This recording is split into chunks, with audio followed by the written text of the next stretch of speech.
Sovet hökumətinin ən qüdrətli vaxtı 1982-ci il. Olimpiyada yeni bitib. 82-ci il. O kalpasa deyənlər var ha. Onsuz gənclərə deyirəm, inanmayın onlara. O alçaqlar yalan danışırlar. Ancaq yalan danışırlar o alçaqlar. O, Sovet öyrətmişdi onlara. Türk deyək, mən Türk zat deyirəm, mən Azərbaycan, o düdüklər var ha. Onlar indi də var elə. Onlar indi də var. Bu düdüklər yalan danışırlar. Çünki oranın burada tör-töküntüsüdürlər, zirzibilirlər. 1980-ci il Sovet Sosyalist Respublikası, Sovet Sosyalist Respublikası ittifaqı, baxın 1982-ci ilə. Быть мясо по новым ценам, нет? Первый раз. Берут все, что еще можно взять. Продукты, одежду, бензин. Все хотят купить хоть что-нибудь к празднику. Все хотят купить что-нибудь к подорожанию. А вот как вы считаете, что сейчас всех больше всего волнует? Как встретить Новый год или то, что со 2 января подорожание? Цена будет, наверное, всех волновать. А вы как думаете? Цена, конечно. А Новый год уже неинтересно. Как интересно, когда кушать нечего. Что вас больше волнует? Как встретить Новый год или как встретить подорожание? Нет, и нет, как встретить Новый год. Мне подорожание это не волнует. За мясо можно занимать? Объявили последний контейнер. У многих петербуржцев до сих пор остались неотоваренные талоны на колбасу.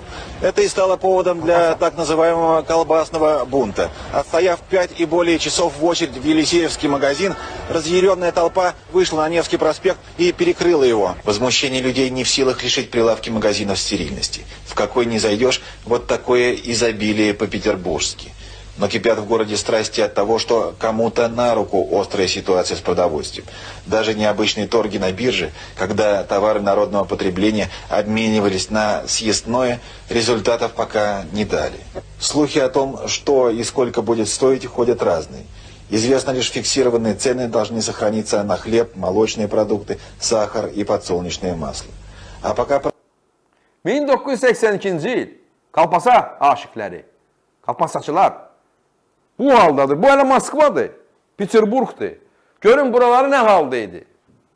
Bütün nə var ora tökürdülər, elə indiki kimi ki, orada dağılırdı 1982-ci ildə. Bunlar əvvəl də elə idi, həmişə belə olub, həmişə.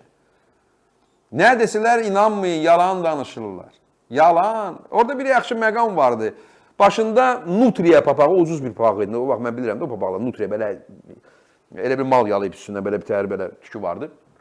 O papağın yiyəsi deyir ki, 2 yanvarın ikisindən hər şey bahalaşır. Bizim də nə Novuqoda, işimiz yeni il nədir? Bizim ancaq fikrimiz ancaq az yalavaz yaşayırıq. Amma başında Norka papaqlı olan biri vardı. Norka bahalı papaqdır. O biraz başqa belə xəzdir. O deyir ki, mənim heç vezimə döyürəm. Orada da var. Çünki o yağın hansısa politbüronun üzvünün qohumu zadıdır filan da. Moskvada da kiminsə yəni oğlu zadı harasa işləyir. Onun üçün vezinə döyür. Ət də olacaq evdə. Bu haldadır SSR-i. Bunu bərpa eləmək istəyirsiniz? Putinçilər. Elə o haldasınız da indi. O halda düşmüşsünüz Rusiyada. Hətta o günlərim qar yağmışdı Moskvada. Növbə dayanıb, belə avtobus növbəsi.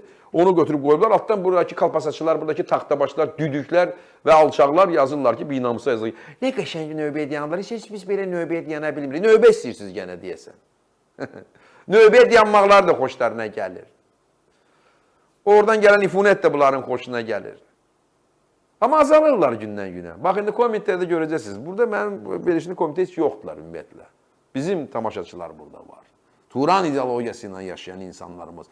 İstəyirsiniz Washingtonda olsun, istəyirsiniz Kiyevdə olsun, istəyirsiniz Münhendə olsun, istəyirsiniz Tokyoda olsun, istəyirsiniz Melbourne'da olsun, istəyirsiniz Rostovda olsun, istəyirsiniz hələ Omsk şəhərində olsun və istəyirsiniz Ağcaqabılda olsun. Biz gündən günə qüdrətlənirik və bu dünyanın ən çətin məqamında ki, öndən böyük savaşlar gəlir, biz savaşa hazır olmalıyıq.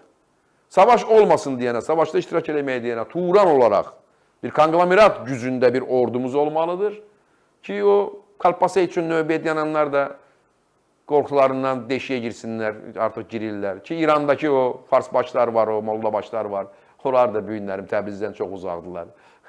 Təbrizin qüdrətindən qorxurlar. Qazaxdan, Özbəkdən də elə çəkinsinlər və Türkiyəmizlə birlikdə dünyada gedən bu proseslərdə güclü və nəvə nəticələrimizin yaşamını zəmanət, garanti verən bir millət kimi dünyada tanınaq və tanınırıq da. Amma bu gücün, qüdrətin əsas formulu Əsas səbəbi bütöv Azərbaycandır. Güney Azərbaycanın haqqını, hüququnu qazanmasıdır. Mütləq qazanacaq Təbrizli igidlər. Ümumiyyətlə, bütün şəhərlərin adını çəkəcəm. O yüzden də buradan Təbrizə, Reyə, Rəşdə, Ərdəbilə, Zəncana, Ənzəliyə, Xoya, Urmiyaya və adını çəkmədiyim digər Güney Azərbaycan məmləkətinə, Dərbəndə sevgimiz, salamımız var. Təşəkkürlər, Tanrı sizi qorusun.